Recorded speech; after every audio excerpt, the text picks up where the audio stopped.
Halo, jumpa kembali dengan saya Rahmat Sugiarto. Kita kembali membahas video tentang HCDP, yaitu Human Capital Development Plan. Kali ini kita akan bahas tentang pengembangan kepemimpinan. Pada 3 video terdahulu, kita sudah membahas tentang yang pertama adalah identifikasi kebutuhan kompetensi dan pemetaan gap kompetensi pegawai. Yang kedua, kita membahas tentang pengembangan individu.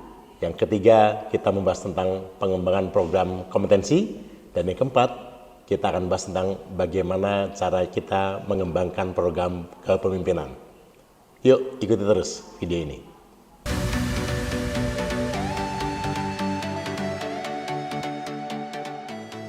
Ya, teman-teman semua, sekarang kita akan bahas bagian yang keempat atau yang kelima dari HCDP, yaitu tentang pengembangan kepemimpinan. Sebagaimana Anda ketahui bahwa ada 8 elemen utama dalam HCDP yang dimulai dari analisis kebutuhan dan pemetaan gap kompetensi, kemudian diakhiri dengan teknologi dan sistem mendukung. Kita sudah bahas 3 bagian terdahulu, yaitu analisis kebutuhan, kemudian rencana pengembangan individu, dan program Bangkom. Dan kali ini kita akan bahas tentang pengembangan kepemimpinan, yaitu pembelajaran mengenai manajemen, pengambilan keputusan, komunikasi, serta pembentukan karakter pemimpin. Mengapa perlu ada pengembangan kepemimpinan?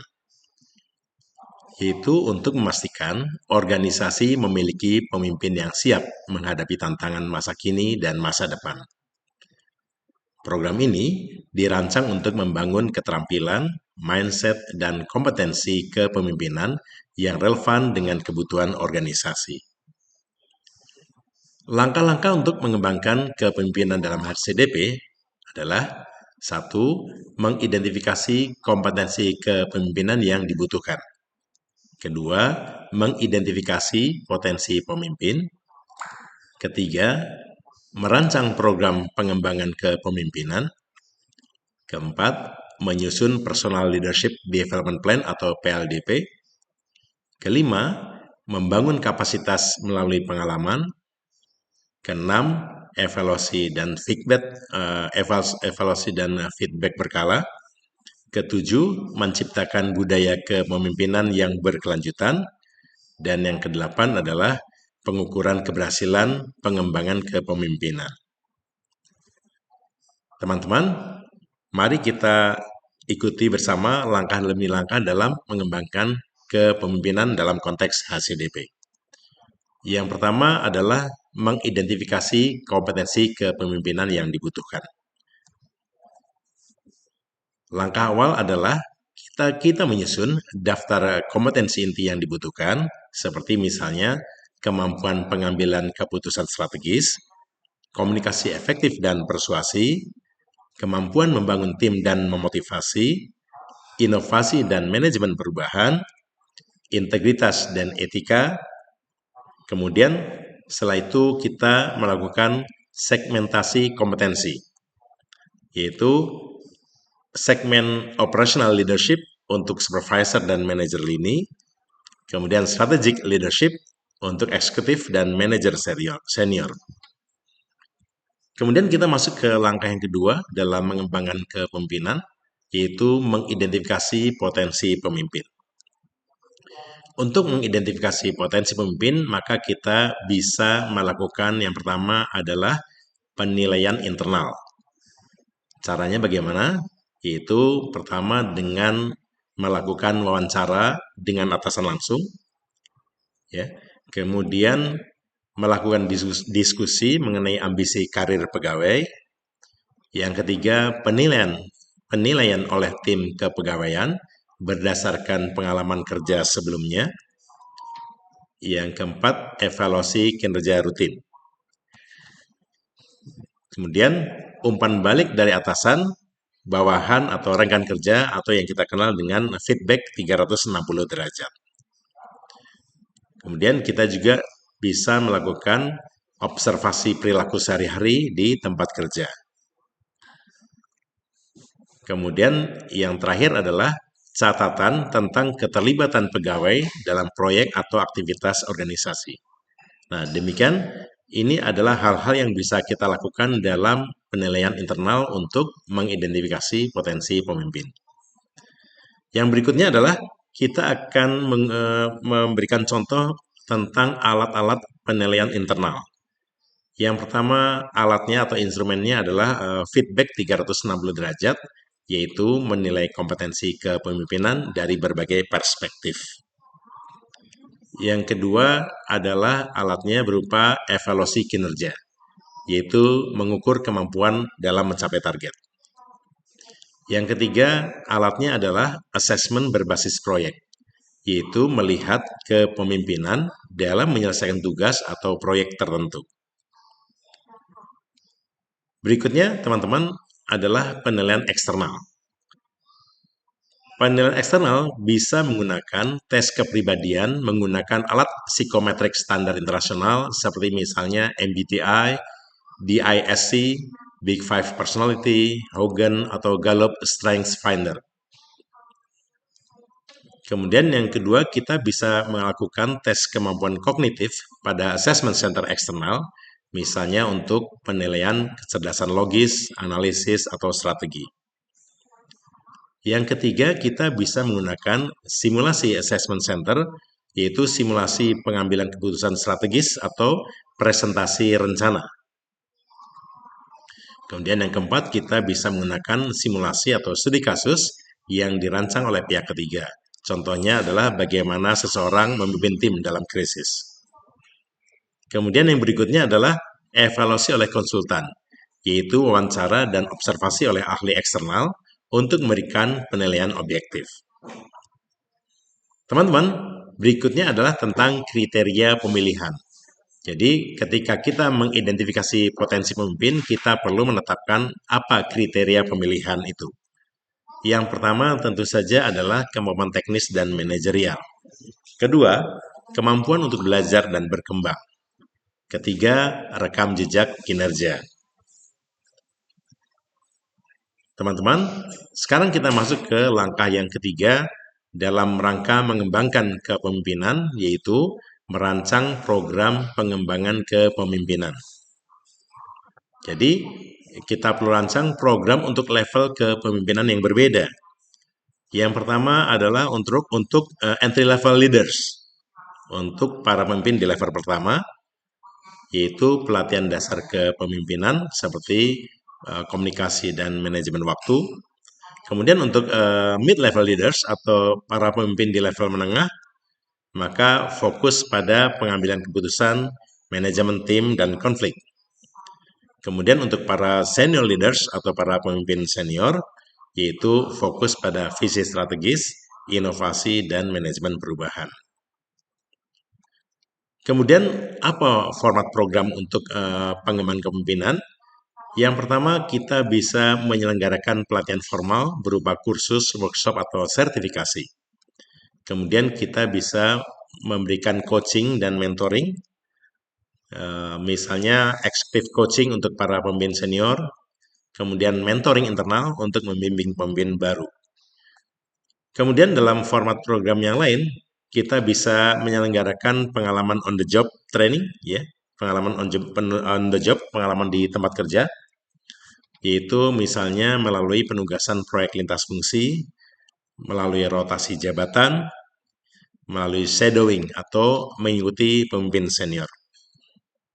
Kita juga bisa menerapkan program simulasi dan studi kasus, ya. Formatnya bisa berupa simulasi dan studi kasus.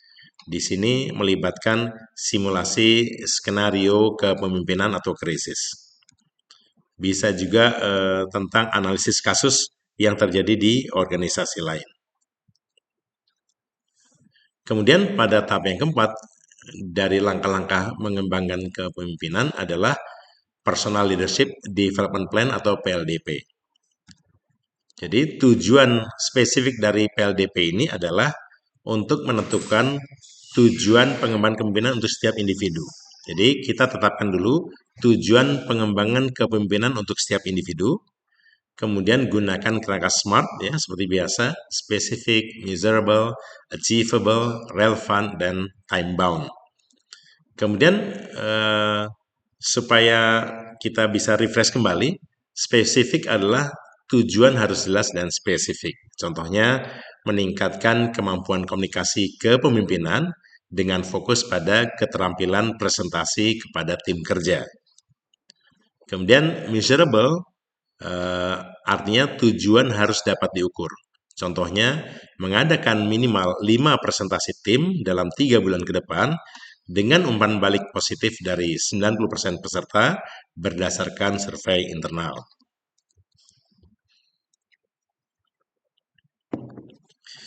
Kemudian masih tujuan yang spesifik yang sekarang adalah achievable. Achievable artinya tujuan harus realistis dan dapat dicapai. Contohnya, mengikuti pelatihan public speaking selama 2 hari untuk memperkuat keterampilan presentasi dalam waktu 1 bulan. Kemudian relevan artinya tujuan harus relevan dengan peran atau kebutuhan organisasi. Contohnya, mengembangkan keterampilan komunikasi untuk memimpin rapat mingguan tim yang mendukung efektivitas kerja di proyek saat ini. Kemudian time bound artinya tujuan harus memiliki batas waktu yang jelas. Contohnya, mencapai peningkatan keterampilan komunikasi dalam 3 bulan ke depan yang dibuktikan dengan hasil evaluasi pelatihan dan praktek kerja. Teman-teman, yang berikutnya adalah bagaimana kita menyusun rencana aksi. Yang pertama, kita identifikasi pelatihan yang akan diikuti. Kemudian kita menetapkan proyek nyata yang akan diambil. Lalu mengatur sesi mentoring dan coaching. Kemudian teman-teman, berikutnya adalah langkah kelima dalam rangka mengembangkan kepemimpinan dalam konteks HCDP atau Human Capital Development Plan, yaitu pembangunan kapasitas melalui pengalaman. Jadi pada proyek strategis, kita bisa menugaskan calon pemimpin untuk memimpin proyek penting. Kemudian untuk tantangan baru, kita bisa berikan seseorang ya tugas yang memaksa mereka untuk keluar dari zona nyaman. Kemudian pada rotasi jabatan, kita bisa memberikan wawasan lintas fungsi untuk memperluas pemahaman tugas. Dan bila ada tugas internasional, dan ini jika relevan, maka kita bisa meningkatkan kemampuan beradaptasi di lingkungan global. Kemudian yang berikutnya adalah tahap ke-6, evaluasi dan feedback berkala. Kita mengenal ada yang namanya feedback 360 derajat, yaitu umpan balik dari rekan kerja, bawahan, dan atasan. Kemudian ada evaluasi kompetensi, yaitu penilaian reguler untuk melihat perkembangan kompetensi. Kemudian ada pula coaching review, yaitu mentor atau coach memberikan evaluasi progres setiap triwulan. Kemudian langkah yang ketujuh adalah budaya kepemimpinan yang berkelanjutan. Jadi, untuk mencetak pemimpin, maka diperlukan pembangunan budaya kepemimpinan yang berkelanjutan, diantaranya melalui role model atau model peran, di mana pemimpin senior harus menjadi contoh kepemimpinan yang baik. Kemudian, dalam budaya juga kita terapkan komunikasi nilai-nilai kepemimpinan, yaitu menanamkan nilai-nilai inti organisasi dalam setiap pelatihan dan aktivitas kepemimpinan. Yang ketiga, penghargaan atas kepemimpinan efektif, di mana organisasi memberikan pengakuan kepada pemimpin yang berhasil menginspirasi dan membawa perubahan positif. Teman-teman, berikutnya adalah langkah yang ke-8, yaitu pengukuran keberhasilan pengembangan kepemimpinan. Indikatornya adalah jumlah pemimpin yang dipromosikan ke posisi yang lebih tinggi. Artinya, program pengembangan kepemimpinan akan berhasil kalau ukurannya adalah jumlah pemimpin yang dipromosikan ke posisi lebih tinggi itu bertambah. Kemudian, ada peningkatan hasil kinerja tim di bawah pemimpin yang baru dilatih. Yang ketiga, ada umpan balik positif dari bawahan dan rekan kerja. Kemudian hasil jangka panjangnya apa? Tentu saja retensi pegawai yang lebih tinggi. Artinya, pemimpin yang berhasil adalah pegawai yang berhasil mempertahankan kepuasan pegawai di tempatnya bekerja. Sehingga tidak banyak pegawai yang keluar, tidak banyak pegawai yang berpindah tempat. Kemudian hasil jangka panjang berikutnya adalah kemampuan organisasi untuk menghadapi perubahan dan inovasi. Teman-teman, berikut adalah contoh format program pengembangan kepemimpinan, di mana di sini Anda bisa melihat ada komponen dan ada deskripsi. Komponennya adalah nama program, yaitu program kepemimpinan untuk mid-level manager misalnya. Kemudian tujuannya meningkatkan kemampuan manajemen tim dan pengambilan keputusan strategis. Metodenya pelatihan formal, mentoring, dan simulasi studi kasus. Durasinya 6 bulan, termasuk sesi bulanan dan tugas proyek. Materi utamanya komunikasi efektif, manajemen konflik, dan inovasi.